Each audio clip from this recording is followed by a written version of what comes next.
कातिल भारतीय सिरप मासूम बच्चों की जिंदगियां निगलने लगा। अफ्रीकी मुल्क गैम्बिया के बाद उज़्बेकिस्तान में भी भारतीय सिरप पीने से 18 बच्चे जाँ बहक हो गए। मुकामी मीडिया के मुताबिक उज़्बेकिस्तान की वजारत सेहत ने भारतीय कंपनी के बनाए गए सिरप से बच्चों की हलाकतों की तस्दीक करते हुए कहा, फार्मास्यूटिकल कंपनी मारिवन बायोटेक की तैयार करदा सिरप और गोलियां बच्चों की अमवात का सबब बनी। भारतीय कंपनी की तैयार करदा दवा इस्तेमाल करने से बच्चों को सांस की तकलीफ के बाइस अस्पताल मुंतकिल किया गया था।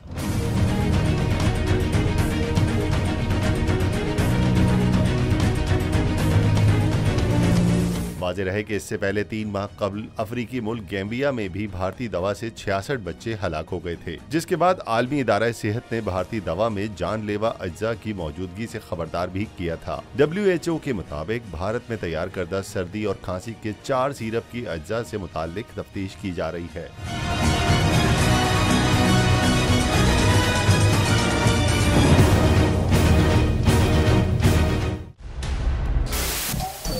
सबसे बड़े चैनल बोल न्यूज के एंकर मखदूम शहाबुद्दीन के प्रोग्राम अब बात होगी ने रेटिंग के तमाम रिकॉर्ड्स तोड़ दिए। मैं हूं मखदूम शहाबुद्दीन और आप देख रहे हैं अब बात होगी। 46% नाजरीन ने बोल न्यूज को देखा।